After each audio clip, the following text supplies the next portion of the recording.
Amém? Glória a Deus. Os irmãos podem se sentar.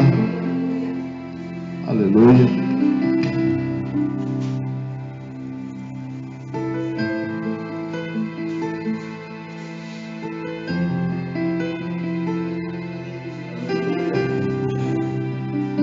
Fico feliz de vê-los. Amém? Cumprimento a toda a igreja com a graça e a paz do Senhor Jesus. Amém. Aleluia. Nós vivemos um tempo onde pouco se ouve sobre aquilo que até a irmã Bruna estava comentando há pouco, sobre uma Bíblia comentada por inteiro. A gente lê, a gente se preocupar, a gente está indo muito no automático. Essa que é a grande realidade. Eu trabalho assim na minha mente e fazem quase 30 anos. Eu entreguei a minha vida a Cristo, então eu quero que Ele comande tudo. Então tudo para mim tem que estar em concordância. Ou seja, aquilo que eu pensei tem que estar igual ao meu sentimento e tem que estar igual à vontade de Deus. Se uma dessas coisas não baterem, eu não faço. Tudo tem que estar assim. E hoje nós vivemos muito no automático. Nós queremos automático e reativo, né? Nós queremos que as coisas aconteçam da nossa maneira, mas é tudo no automático. Deus tem que fazer o automático. Deus tem que ser o automático nosso. Ele tem que fazer as coisas conforme nós queremos, do jeito nosso. Se demorar um pouquinho, a gente reclama. Aonde estava Deus quando isso aconteceu? Né? Quem já ouviu essa expressão? Onde estava Deus quando isso aconteceu? No mesmo lugar que quando não aconteceu. Né? Mas qual é a diferença? A diferença é que as pessoas vão passando o tempo, a gente vai indo atrás do miojo. A gente não quer mais ter tempo, a gente quer o instantâneo. A gente quer aquilo que é prático. Às vezes no domingo a gente chega em casa, vamos esperar, né, fazer o almoço. Demora para fazer o almoço. E quando você senta, aquela coisa saborosa. Você que faz o almoço, você senta, você faz as coisas, demora para ficar pronto. Mas depois que fica pronto, fica maravilhoso. Mas você demorou. E o miojo tem gosto? É uma coisa sem graça. Eu sou tão bom na cozinha que eu consegui queimar o miojo. Tá? Fui expulso da cozinha nunca mais. Você mexe em nada.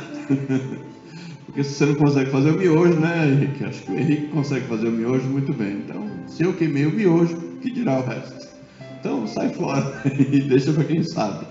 Então, são coisas assim que são saborosas. Então, eu diria assim que você sente o prazer em sentar à mesa para se alimentar dessa forma. Você não vai num restaurante, meu irmão ainda estava falando isso na quarta-feira, você vai num restaurante pegar, eu mesmo se eu for num restaurante, quando eu sair de lá eu vou ter que passar em algum lugar para comer alguma coisa. Porque para manter essa forma não é fácil. Né? Não é só um pãozinho com manteiga.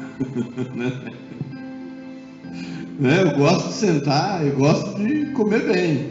Aí você chega lá no restaurante, eles colocam um prato desse tamanho e um negocinho pequenininho no meio. Aquilo ali para mim é uma ignorância.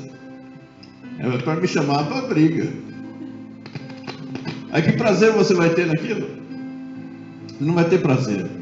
Então na nossa vida, tudo que a gente faz com prazer, por isso que fica gostoso. Então quando você vai estudar a palavra de Deus, você precisa ter gosto, amor, satisfação. Você vem para a casa do Senhor, eu tenho certeza que de manhã é um preço maior que se paga do que à noite.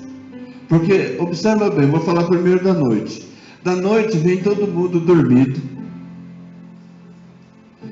descansado, assistiu televisão o dia inteiro, né? Brigou, almoçou, já vem alimentado, vem forte e às vezes ainda senta e dorme na igreja, né? Ou seja, aquele soninho da tarde, depois do almoço, não foi o suficiente, ainda dorme na igreja. Aí eu te pergunto, que prazer a pessoa tem? Agora o culto de manhã.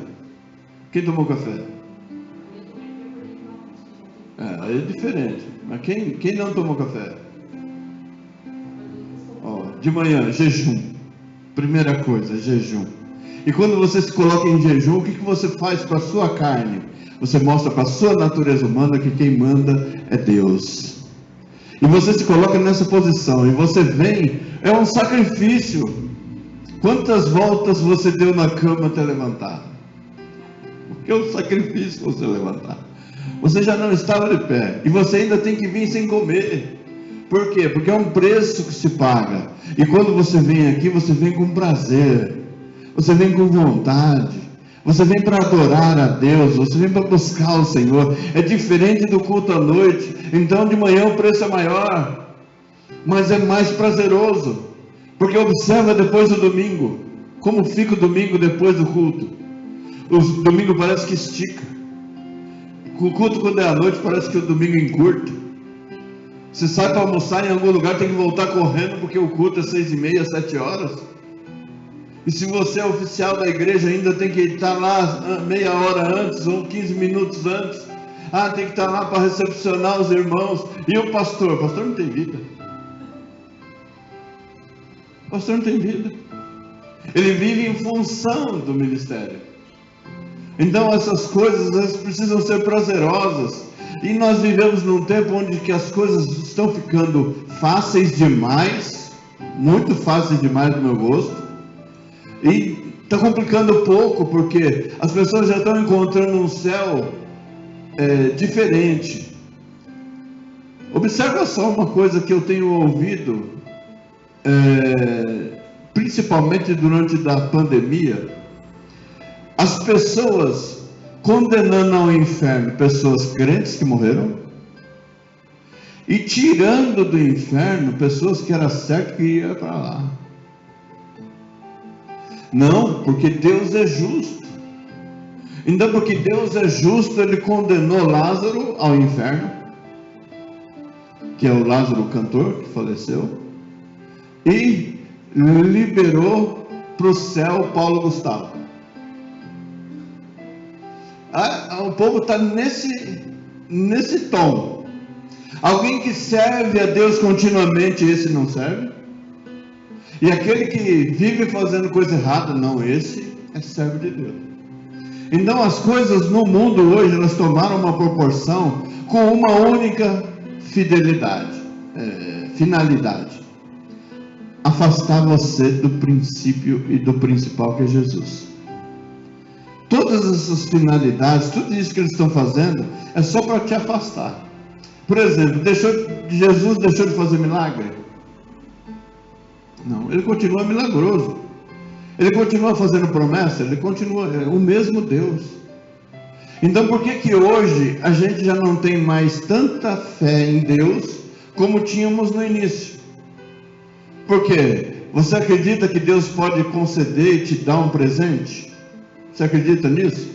No começo, a gente dizia, Deus proverá, e Deus vai trazer o alimento, e Deus vai trazer o arroz, Deus vai trazer o feijão, Deus vai suprir as minhas necessidades, Ele não vai deixar eu ter falta de nada. E hoje, se eu não correr atrás, a coisa não acontece. Não é verdade? Por quê? Porque as pessoas já deixaram de acreditar como acreditavam antes. Mas por que isso aconteceu? Aconteceu por causa do dia a dia. E daquilo que as pessoas querem embutir, encucar na cabeça dos outros, que Jesus não é aquilo que a gente prega.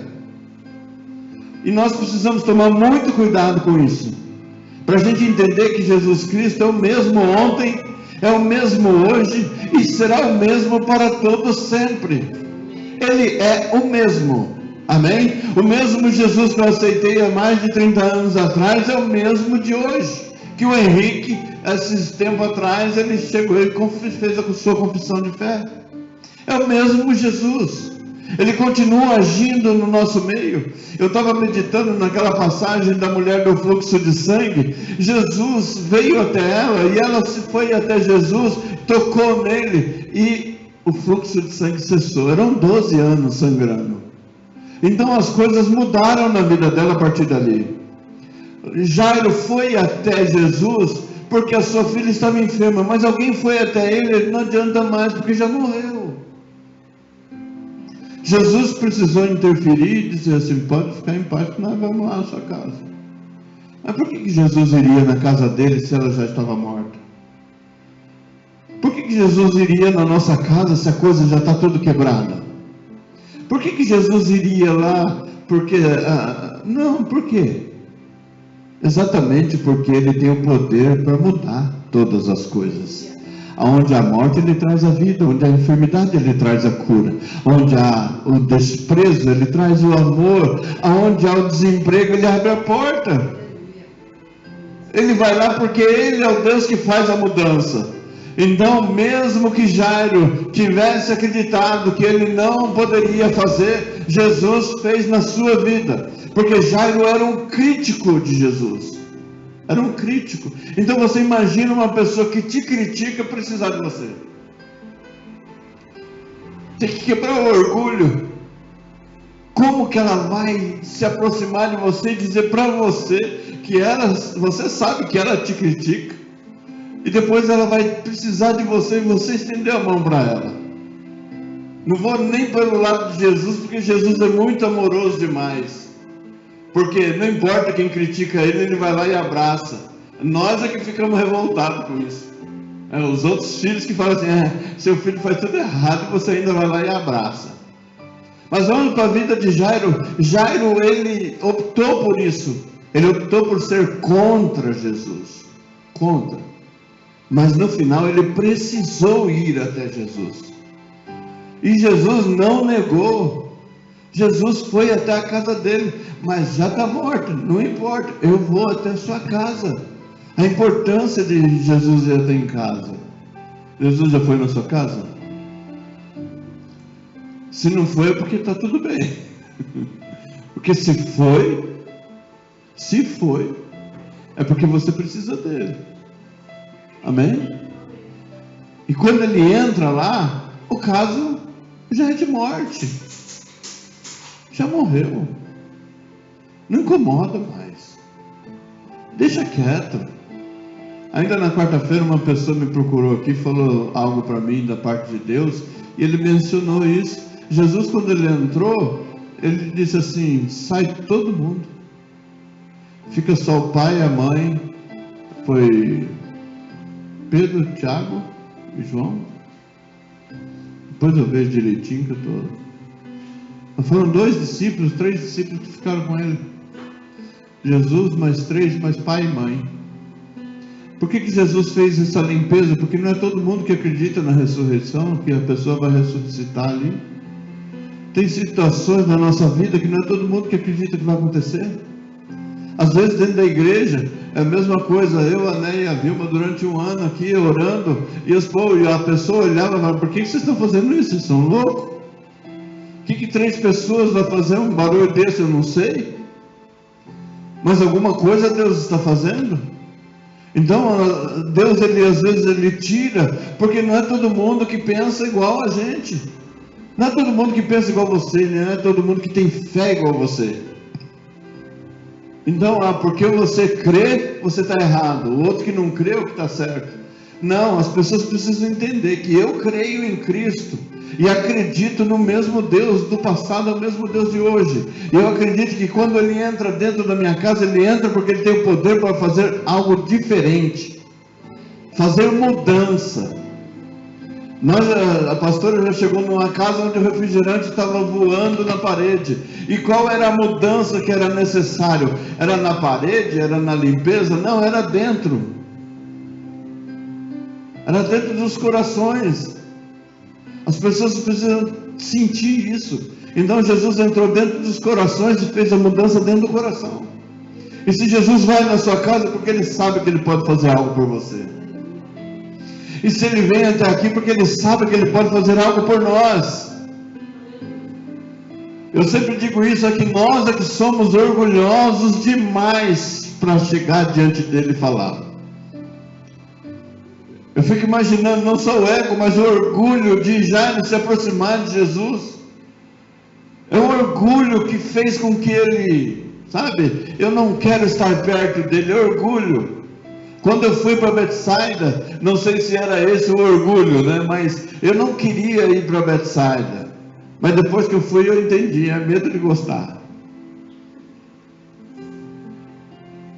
E quando a gente não aceita Jesus, as pessoas criticam Jesus, elas falam mal de Jesus, porque elas têm medo de gostar, de amar Jesus, de estar perto dele.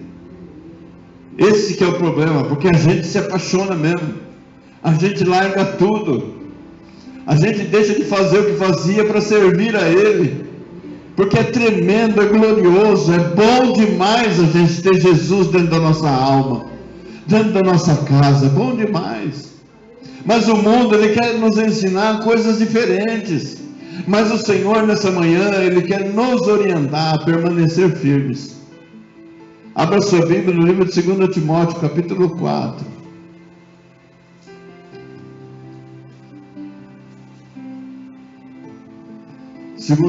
Timóteo, segunda carta do apóstolo Paulo a Timóteo, seu filho na fé, aleluia, instruções, que apesar do mundo, apesar do que o mundo prega, e a internet hoje ela está cheia, mais cheia disso, e a gente precisa tomar muito cuidado, porque as pessoas elas vão atrás daquilo que agrada os ouvidos, não é? É a mesma coisa, a pessoa dizer para nós assim: pastor, o que você acha? Eu vou chutar, não tem nada a ver. Oi? 2 Timóteo capítulo 4. Eu vou chutar aqui, eu vou colocar um exemplo que não tem nada a ver com o que nós estamos falando aqui dentro da igreja. Uma pessoa vem me procurar e dizer assim: pastor, eu vou largar a minha esposa, eu vou largar o meu marido. E eu vou dizer o que para ele? Não faça isso. Vamos orar. Vamos buscar em Deus.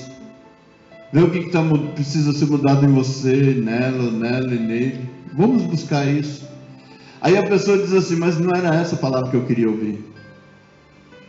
Eu queria ouvir que eu posso sair, que eu posso viver minha vida, que todos nós temos o direito de ser feliz. Quem é que não tem direito de ser feliz?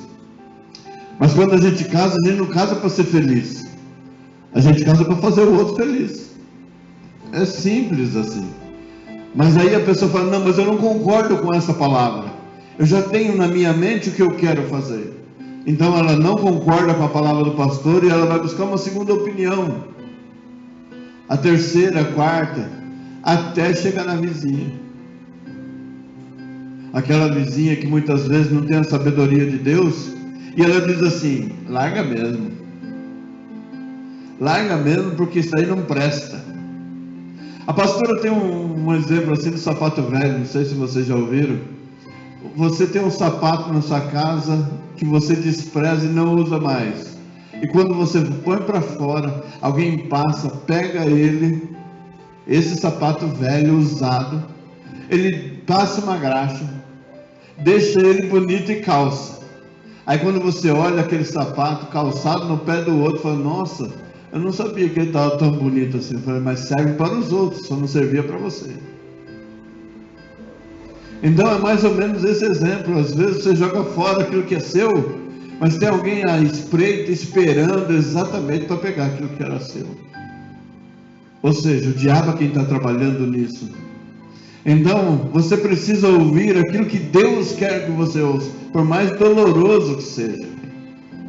Tem palavras que são duras demais. Você vai conversar com pessoas prestando um serviço, a pessoa ela é estúpida, mas dentro da estupidez dela, da maneira dela falar, ela falou algo que você precisava ouvir, porque estava dentro daquilo que era o contexto que você precisava fazer. Mas não precisava ser daquele jeito, mas é daquele jeito. Deus ele não fez todo mundo igual. Eu falei para a Néia esses dias: você já imaginou se fôssemos eu e você iguais? Não ia dar certo. Aqui é um doce e aqui é o salgado. O saboroso e o azedo. Eu sou o limão, ela é a laranja. É mais ou menos assim. O limão é... A laranja não, é saborosa. Mas é diferença.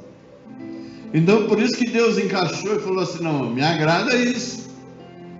Porque se for, eu fico às vezes olhando para ela e falo, meu Deus do céu. Jesus, eu vou falar isso. Meu Deus do céu, como vai ser? Às vezes eu falo, meu Deus, não é possível uma coisa dessa. Mas Deus fez assim. E eu gosto disso. Mas só que às vezes ela olha para mim, mas você não pode ser assim. Mas eu aceito que você seja assim. E você tem que aceitar do meu jeito. Então é o casal, é aquilo que Deus estabeleceu. Então ela vai lá e traz uma palavra assim, alisando. E eu já cheguei. Toma jeito. Então ela vai com amor e eu já vou com a cinta. Quando é necessário, lógico. Acho que vocês estão entendendo, né? Tem situações que Deus ele prepara, mas não é do nosso jeito. Eu gostaria que fosse, mas não é do nosso jeito. Senão a gente mudaria tudo. Como diz o Cláudio Duarte, por que Deus fez o homem primeiro? O que o Cláudio Duarte fala? Ele fala, porque senão a mulher ia encher de opinião. Ah, não coloca isso, não coloca isso, não coloca isso, não coloca isso. Por isso que Deus fez o homem primeiro. Mas depois ele trabalhou melhor no segundo, porque o primeiro era só um projeto, né? Aí o segundo não, ele foi lá, trabalhou, teve um tempinho maior de dedicação, material foi melhor. O homem foi de barro, a mulher foi do osso. Então a gente vê a resistência. Na chuva, derrete o barro. E o osso continua firme. Mesmo na aflição, mesmo na batalha, continua firme. Mas Deus uniu os dois, né? E glória a Deus. Vamos lá. A palavra de Deus diz assim: conjuro-te, pois, diante de Deus e do Senhor Jesus Cristo, que há de julgar os vivos e os mortos na sua vinda e no seu reino, que pregues a palavra. O que é a palavra? Qual é a palavra que a gente tem que pregar? Essa daqui. A gente não consegue, eu não consigo. A irmã Bruna está falando sobre ministrar. Eu faz 17 anos que prego no domingo. Acho que foram raras as vezes que a pastora pregou no domingo. Foram raras. Porque o domingo é do pastor. Seja de manhã, seja à noite, é o pastor que tem que pregar.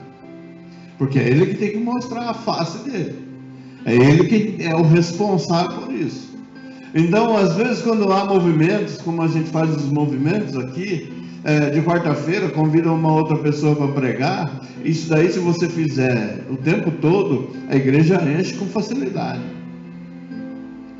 Mas quando você parar e você vai chamar para você a responsabilidade, a igreja vai enxugar. Porque aí você vai ter que colocar o que você tem.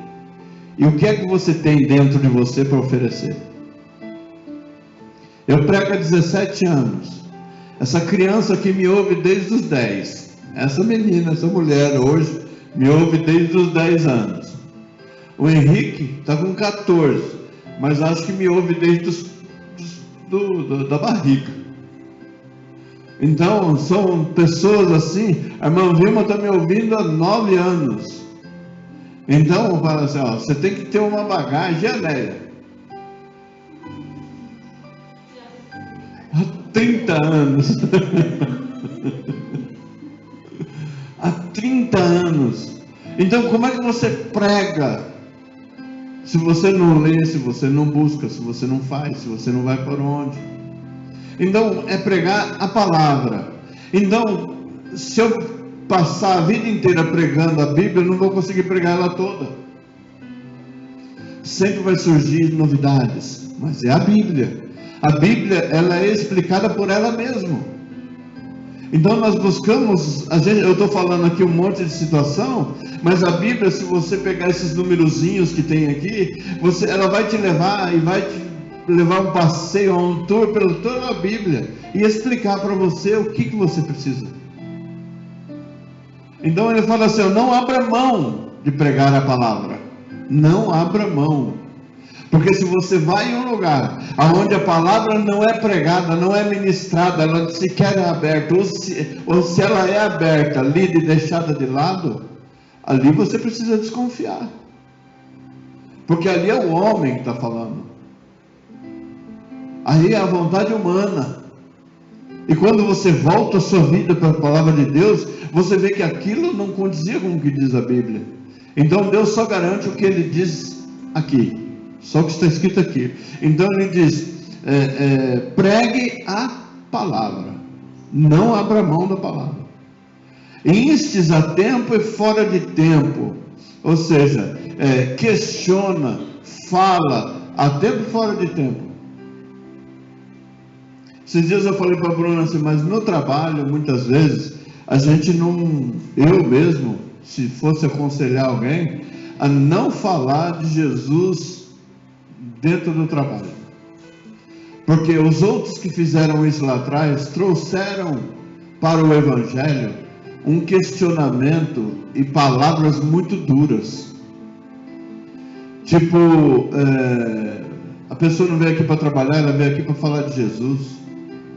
Em outras situações mais, mas eu também vi exemplos de pessoas que sequer falavam de Jesus, mas essas pessoas conduziam os outros a Jesus, através do seu comportamento, através das suas atitudes. E muitos que falavam demais, a pessoa chegava e fazia um comentário assim, nossa, você viu fulano de tal? E ainda diz que é crente. E isso daí trouxe para o Evangelho uma marca muito ruim. Muito ruim. Então, quando alguém sentava comigo no meu trabalho, eu falava só da Bíblia. Ou se ele precisava, eu soltava só um versículo da Bíblia. Porque se ele quiser questionar, questione a palavra de Deus. A Bíblia. Eu quero ver você se bagunçar todo aí, buscando alternativa para você questionar a Bíblia.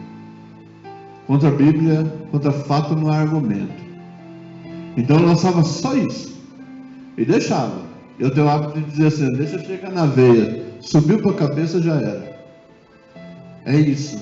Então ele orientou, nesse tempo que nós estamos vivendo, é isso que a gente tem que fazer. Ter a palavra de Deus. O salmista ele diz, guardei a tua palavra no meu coração para eu não pecar contra ti.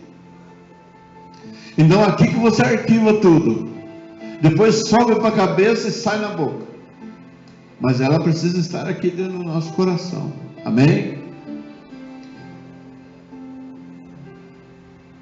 Redarguas, essa palavra eu não sei como que é. Redarguas.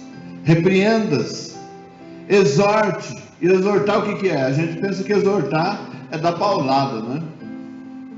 Exortar é instruir. Então quando você começa a instruir as pessoas a seguir o caminho certo, olha, venha para a igreja, dê o tempo, venha para a igreja, faça isso no seu trabalho, faça isso na sua casa, exorte, aconselha ela, não se perca no caminho. Então ele diz, exorte com toda longanimidade e doutrina. Longanimidade, o que significa? Você tem uma paciência estendida. E doutrina, o que é doutrina? Mais uma vez ele fala, é a palavra. Doutrina não é o uso e costume. Você não pode ter barba, você não pode ter bigode. Eu fui de uma igreja onde não podia ter barba.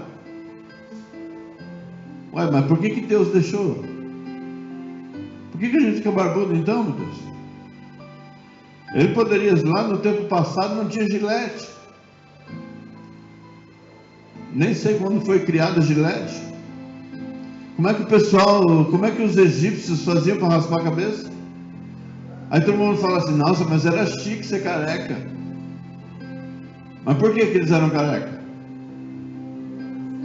Hã? Não entendi. Não, por causa do piolho. Era um povo piolento. Porque eles tinham cabelo. Eles tinham que manter daquela forma por causa do piolho. Pensa num povo piolento.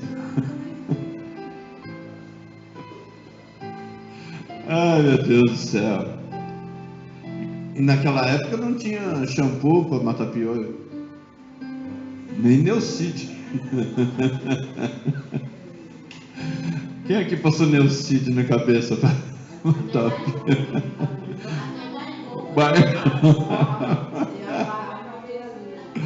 Meu Deus do céu, estava mais fácil matar a pessoa do que matar o piolho. Esses dias atrás eu vi um vídeo, isso não é da gente rir, né, mas ele é bem antiguinho, de uma menina fazendo, a menininha da cor negra, fazendo chapinha com um negócio de ferro quente, esquentava assim no fogo, depois passava assim no cabelo.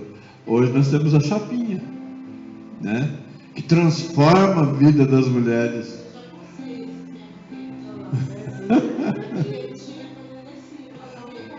Não tinha nem progressiva nem a chapinha. Então, ferro quente. E a gente que tem o cabelo meio ruim usava black, né? Mas vamos voltar no piolho. Matar piolho era assim. E hoje as coisas mudaram bastante, né? Existe. Acontece muito com as crianças na escola, mas não é como era antes, aquele desespero, porque hoje em dia o casal tem o quê? 2, 3 filhos. Naquela época era 10, 12. Era 10, 12. Então um passava para o outro. Então quem cuidava daquelas crianças entrava em desespero. Fala, nossa, vai pegar, isso aí vai lastrar. Então vamos rapar. Por que se raspava a cabeça lá atrás quando pegava piolho? Exatamente por causa disso. Então quando você vê os egípcios, não é porque era chique. É porque eles eram piolhentos mesmo. E quem chegava lá com o cabelo podia ficar esperto. Se fosse sangue doce, pegava também. Amém? Então a doutrina não é aquilo que a gente pensa. Vamos falar de barba, vamos falar de cabelo. Não é isso, não é roupa. Doutrina é a Bíblia. Nós estamos treinando aqui para viver lá no céu. Amém? Aliás, quem aqui vai para o céu? Alguém aqui vai para o céu? Pode levantar sua mãozinha? Dá uma glória a Deus, quem vai para o céu? Amém? Então, se nós vamos lá para o céu, a regra lá é diferente daqui. Aqui é um vale tudo, lá não. Lá o que vale aqui não vale lá. Então nós estamos sendo treinados. E eu preciso avisar vocês, olha, lá não é do mesmo jeito que aqui. Lá é diferente. Por exemplo, se a gente canta 4 hinos aqui e a gente está satisfeito, lá nós vamos ficar 24 horas, santo, santo, santo. Eu gosto de me vestir bem, de cores diferentes e tal. As vestes lá são brancas. Jesus tem o olho de fogo. Não é verde, não é bem pintado. O olho dele, você vai olhar para ele, você imagina só, você sentando à mesa com ele, ele olhando para você, aquelas 2 bolas de fogo olhando para você. E você não sabe aonde que ele está olhando, mas você sabe que ele está te medindo de cima e embaixo. Nós vamos ver Pedro, Paulo, João, tudo lá. Mas a regra começa aqui. A doutrina, o ensinamento começa aqui. Então nós temos que ensinar como vai ser lá, mas aqui. Amém? É um preço. Glória a Deus por isso. Vamos lá. Porque virá tempo em que não sofrerão a sã doutrina, mas tendo comichão nos ouvidos, amontoarão para si doutores conforme as suas próprias concupiscências. Ou seja, a gente vai abrindo igrejas. Vou colocar isso. A gente vai abrindo igrejas. Eu abri a igreja. Por que eu abri a igreja? Você sabe? Alguém aqui sabe? Sim. Mas sabe por que eu abri? Porque esse chamado ele poderia acontecer em qualquer lugar. Fui para a presbiteriana. Eu recebi o chamado de Deus em 1992. Opa, caiu o lenço aí. 1992. 91, quando eu me converti lá em Mato Grosso. Aí depois eu conheci a Neia. Fui batizado na Batista. Aconteceram algumas coisas, fiquei lá 6 meses. Fui para a presbiteriana. Mas acreditando que aquele primeiro chamado, aquela conversão, aquilo que deveria acontecer, acontecesse na presbiteriana. E o pastor até queria me mandar para o seminário lá no Paraná, fazer um monte de coisa e tal, e ele até investiu nisso. Porém, o conselho da presbiteriana se reuniu e disse que eu não poderia, porque eu era casado pela segunda vez. Só que a primeira vez que eu me casei, eu não era crente. Sou filho de pastor, neto de pastor, nem por isso queria ser crente. Muito pelo contrário. Minha mãe e meus irmãos falam, lógico que você sabe, não sabia uma vírgula, porque ninguém sentava comigo para falar sobre nada. E ponto final. Conheci Jesus depois. Acabou a conversa. Aí, vamos para a presbiteriana. Tive que sair de lá. Falei, tá bom. Aí, passado um tempo, vamos para Betsaida. Betsaida é uma igreja bem diferente. É uma igreja onde tudo acontecia. Era a igreja do momento. Eu não queria ir para lá. Porém, quando cheguei lá, gostei. Fiquei feliz lá, cresci muito, fiz seminário dentro da Betsaida. Mas qual é o propósito? O propósito era entrar no chamado que Deus tinha. E isso não aconteceu por quê? Porque o pastor presidente, pastor Simval, ele sentou comigo e falou assim, você vai ser o próximo pastor a ser consagrado nessa igreja. Porém, eu vou precisar me ausentar. E nessa minha ausência, quem vai tomar a frente era o pastor Edson. E o pastor Edson, por sua vez, foi o pastor que o pastor Simval, eu como zelador, ele me fez bater de frente com o homem. Por causa das regras que o pastor Simval estabeleceu, eu como funcionário da igreja tinha que bater de frente com ele. E aí ele vai embora e me larga na mão dele. Aí passado um tempo eu sento com ele e pergunto para ele assim, pastor, o senhor entende que Deus tem um chamado na minha vida? Ele falou, eu entendo. O senhor concorda com isso? Ele falou, concordo. O senhor me consagraria pastor? Ele disse, não. Aí eu perguntei para ele, por que não? Porque você é casado pela segunda vez.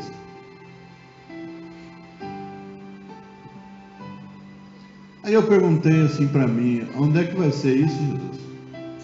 Aí o Senhor falou para mim assim, você vai para a igreja que te receba como pastor. E eu fui para a igreja do meu irmão, fui consagrado a pastor na igreja do meu irmão.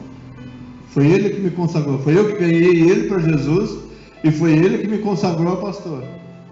Passados 3 meses depois da consagração, Deus falou, agora eu quero que você tome aquilo que eu já te dei. Eu falei, o que foi que o Senhor me deu? Em 1997, terminando um churrasco, o Senhor me deu um ministério.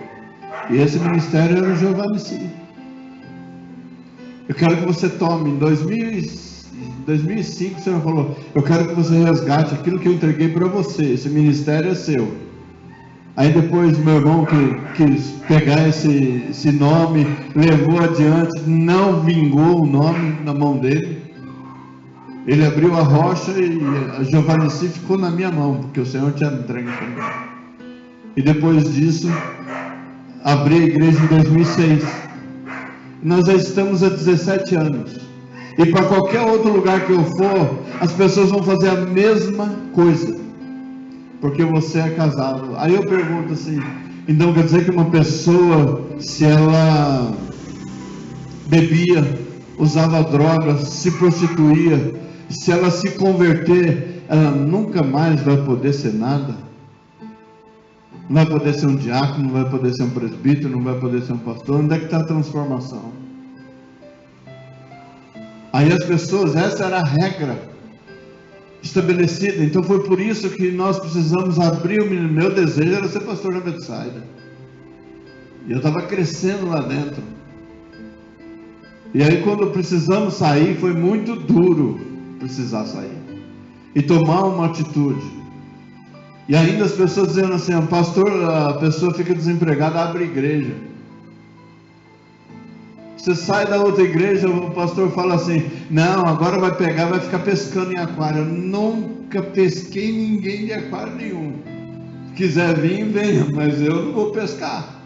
Jamais fiz isso. Então nós somos pequenos, mas somos para a glória de Deus. Já teve bastante gente, já passou gente, já veio gente, já foi gente, mas os fiéis permaneceram.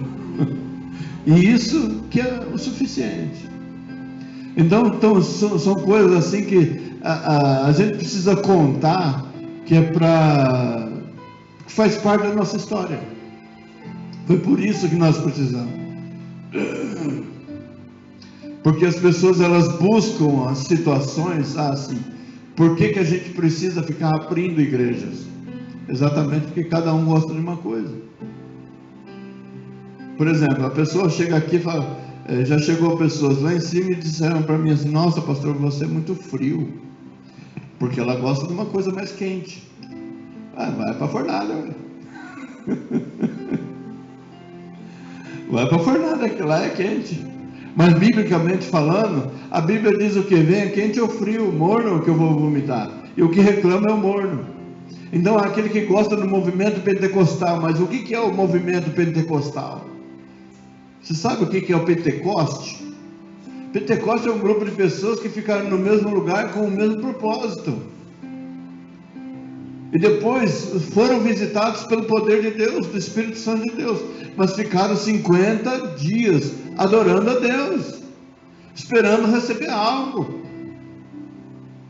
Jejum, consagração, isso, louvor, adoração a Deus, 50 dias.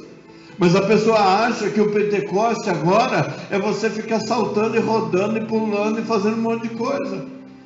Uma vez eu falei: Senhor, eu queria sentir isso, eu queria ver isso, e eu vi isso dentro da igreja. O Senhor falou para mim assim: isso te edificou no quê? Eu disse: nada. Porque a pessoa que pulou, foi ela que sentiu, e você só olhou. E o que você sentiu? Nada. O apóstolo Paulo, ele fala: o que me adianta falar palavras em línguas se as pessoas lá fora não vão entender? Então eu quero falar alguma palavra no meu entendimento, para que todos me entendam da maneira como eu estou falando. Porque quando eu falo em línguas, eu falo para edificar a minha própria vida, e não edificar a vida dos outros. Então as pessoas estão buscando alternativas para a sua vida. Eu quero estar aonde me convém. Por exemplo, existem denominações que você pode estar lá e continuar bebendo, continuar fumando, continuar fazendo o que você quiser. E você vai na igreja católica, como é que é? Você vai na missa no domingo de manhã, e depois você vai no centro à noite, e você faz o sinal da cruz lá na frente das imagens. Houve mudança? Houve. Almoçar, jantar, do mesmo jeito. Aí você tem uma denominação chamada de evangélica, onde você entra lá e você pode viver como você vive na católica, no mundo. Não precisa ter mudança. Romanos capítulo 6 fala que o evangelho, ele é novidade de vida. Aquele que roubava não rouba mais. Aqueles que se prostituíam não se prostituem mais. Aquele que fumava não fuma mais. Aquele que bebia não bebe mais. Mas ele começa a fazer aquilo que ele não fazia. Ele não adorava a Deus, passa a ser um verdadeiro adorador. Ele não trazia dízimos e ofertas na casa do Senhor, agora ele passa a ser. Ele não buscava almas para Cristo, agora ele se tornou um pescador de almas. O evangelho é isso, não a gente ficar abrindo a portinha de acordo com a vontade de cada um. Hoje eu vou trazer uma pessoa para pregar do jeito que a Bruna gosta. Amanhã vai ser do jeito que o Henrique gosta. Então vai vir só o Henrique para a igreja. Eu vou trazer uma pessoa que prega do jeito que eu gosto. As pessoas que eu convido para pregar, eu não ponho tema para nenhuma delas. Você vai falar aquilo que o Espírito Santo de Deus colocar no seu coração para falar. Se for dentro do tema de campanha, eu ainda liguei para o meu irmão e falei para ele: você está livre para, mesa tem na Bíblia inteira. fique à vontade. Não fica preso a tema, não. Assim, a irmã Vilma, que vai estar ministrando quarta-feira, também não precisa ficar presa no tema, não. Deixa Deus trabalhar. Amém? Convide pessoas para estar aqui na quarta-feira para ouvir a irmã Vilma pregar. Venha ouvir sua mãe pregar. Amém?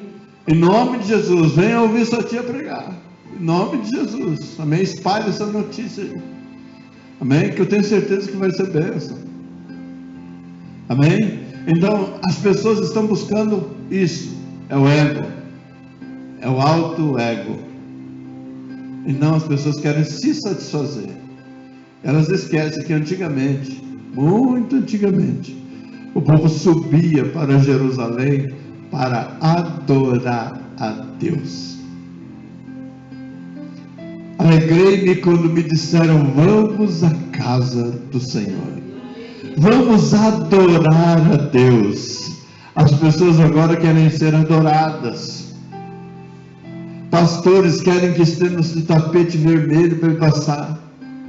Outros fazem com que as pessoas debrucem no chão para que ela possa pisar em cima das pessoas, para que ela não pise neste chão. Outros chegam de carros, como é que fala? Blindados.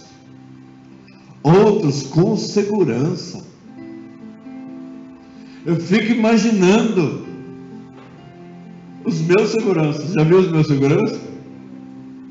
Já viu o seu segurança? Não?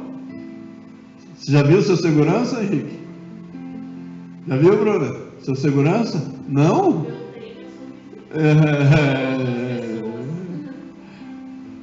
Já viu meu segurança, né? Eu ouvi isso uma vez, que eu achei lindo. Quando você vai sair da sua casa para vir para a casa do Senhor, pensa numa pessoa importante. O presidente da república vai sair. Vai 2 motos na frente, de batedores, abrindo caminho, e 2 atrás. Do lado, vai 2 corredores de segurança, guardando aquele carro. Porque ele está indo num sentido. Os faróis são abertos, os caminhos são abertos, para que aquela pessoa passe. Porque ela é uma pessoa importante. Quando você vai sair para vir para a igreja, Deus, ele dá ordem aos teus anjos a teu respeito, para ir como anjos batedores na frente, abrindo o caminho para você passar. E ele põe anjos ao seu redor para te guardar em todo este caminho. Ele guarda a sua vida. Então nós temos essa segurança. O anjo do Senhor acampa-se ao redor daqueles que o temem e os livra. Ele está ao nosso lado para nos guardar. Então ele está pronto para nos abençoar. Então vira para a pessoa que está ao seu lado e diz para ela: você é importante para Jesus. Amém? Você é importante para Jesus. O verso 4 diz assim: desviarão os ouvidos da verdade, voltando às fábulas. O que é fábula? Histórias. Histórias, vamos viver de história. Você pega na minha época tinha livros infantis que eram cheios de fábulas, contavam histórias. Branca de Neve é uma fábula, é uma história. Quem aqui já assistiu o filme? Mas é uma história criada, porque existia uma bruxa. Hoje você acha que existe bruxa? E Branca de Neve, você acha que existe? Se você olhar o contexto, sempre vai ter uma pessoa humilhada por uma outra chamada bruxa. Sempre vai ter. E a gente sempre vai falar que aquela que humilha é a bruxa, e a humilhada é a Branca de Neve.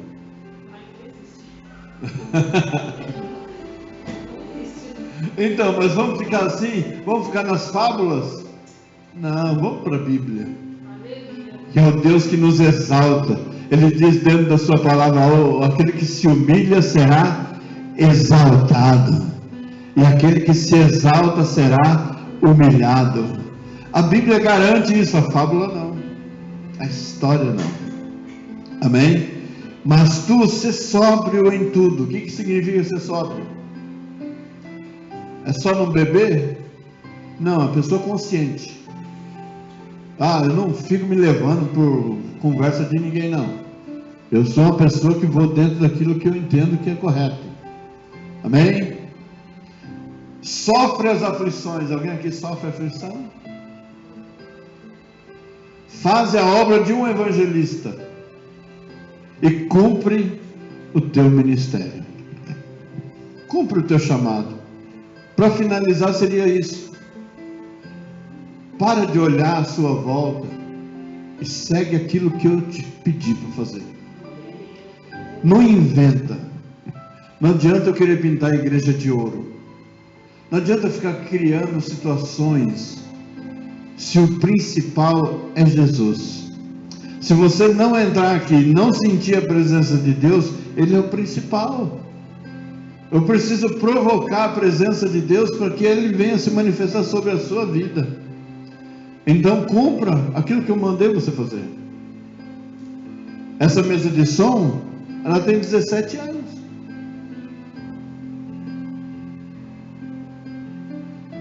Amém? 17 anos.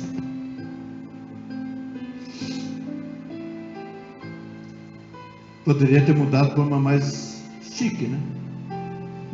A questão não está aqui.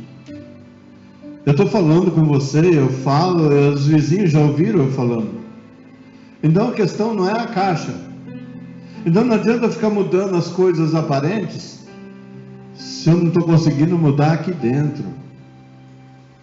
Não adianta pintar aqui se eu não consigo pintar ali.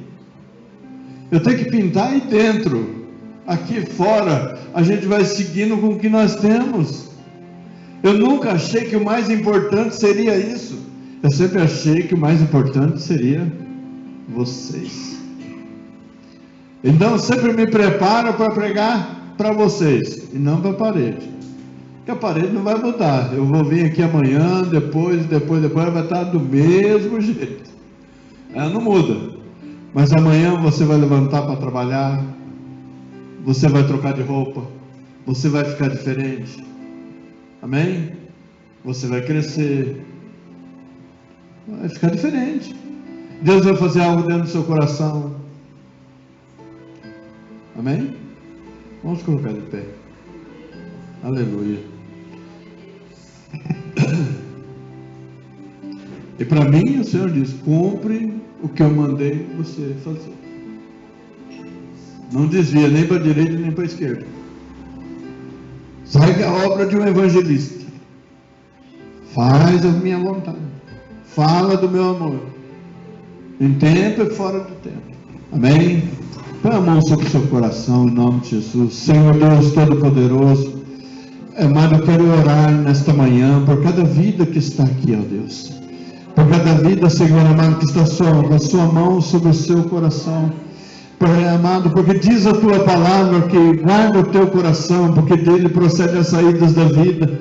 Senhor amado, também é o principal alvo do inimigo para mudar o nosso pensamento. Então guarda os corações nesta manhã, guarda os corações ao longo desta semana, concede a vitória a cada um, ó Pai. Unges a cabeça de cada um com o teu óleo santo. Manifesta, Senhor amado, sobre cada vida o teu poder, Pai. Cura, liberta, transforma, Pai. E condiciona e dirige no caminho que o Senhor escolheu, Pai. Que eles tenham a Ti, ó Deus, como a sua vista principal. Senhor amado, que eles fitem os olhos na tua presença e não se desvie, Senhor amado, desse seu olhar. Em o nome de Jesus Cristo eu peço a Ti e clamo nesta manhã. Nos dá um domingo abençoado, um almoço maravilhoso na tua presença, Pai, e concede a todas as famílias, Senhor, vitórias e bênçãos, em o nome de Jesus Cristo, e que a graça do nosso Senhor e Salvador Jesus Cristo, o amor de Deus e nosso Pai, a comunhão e a consolação do Santo Espírito de Deus, esteja com a igreja vitoriosa de Jesus Cristo aqui reunida, e todos os irmãos digam amém. Glória a Deus, amém. Cumprimento seu irmão com a paz do Senhor, por gentileza, não esquece da Thaís. Não vai embora, você dá um abraço nela, amém? Em nome de Jesus.